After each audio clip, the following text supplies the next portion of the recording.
এক ব্যক্তি গভীর রাতে নবী সাল্লাল্লাহু আলাইহি ওয়াসাল্লামের কবর খোলার চেষ্টা করল। ঠিক তখনই এমন কিছু ঘটল যা সারা মদিনা কাঁপিয়ে দিল। সে আর কখনো আগের মতো থাকেনি। আল্লাহ নিজ হাতে কি করলেন জানলে আপনার শরীর কাঁপবে। এই ভিডিওটি আপনি না দেখে থাকতে পারবেন না। মদিনার পবিত্র মসজিদের একজন খাদেম মুহাম্মদ ইবনে ইয়াজিদ নবী সাল্লাল্লাহু আলাইহি ওয়াসাল্লামের কবর দেখতে ও ছবি তোলার প্রবল ইচ্ছা পোষণ করেছিল।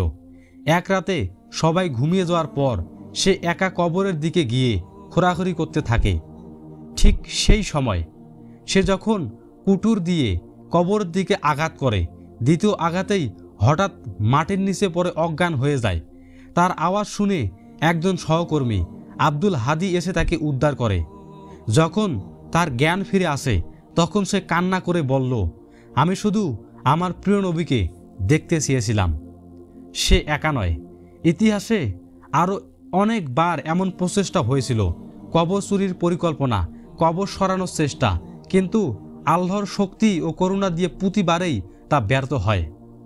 একবার এক ধার্মিক মুসলমানের ইহুদি প্রতিবেশী তার আংটিটি চুরি করে সাগরে ফেলে দেয়, কিন্তু অদ্ভুতভাবে কিছুদিন পর মাছের পেট থেকে সেই আংটিটি ফিরে আসে। এই অলৌকিক ঘটনার কারণে সে ইসলাম গ্রহণ করে। এগুলো কেবল ঐতিহাসিক ঘটনা নয়, বরং আমাদের জন্য শিক্ষা। নবী সাল্লাল্লাহু আলাইহি ওয়াসাল্লামের পবিত্রতা রক্ষা আল্লাহ নিজেই করবেন। যারা মন্দ চিন্তা করে আল্লাহ তাদের ব্যর্থ করেন। আপনারাও আমাদের প্রিয় নবী হযরত মুহাম্মদ সাল্লাল্লাহু আলাইহি ওয়াসাল্লামের প্রতি দরুদ পাঠ করুন। ভিডিওটি পছন্দ হলে লাইক দিন, শেয়ার করুন এবং সাবস্ক্রাইব করতে ভুলবেন না। আল্লাহর রহমতে আবার দেখা হবে নতুন কোনো ভিডিওতে ইনশাআল্লাহ।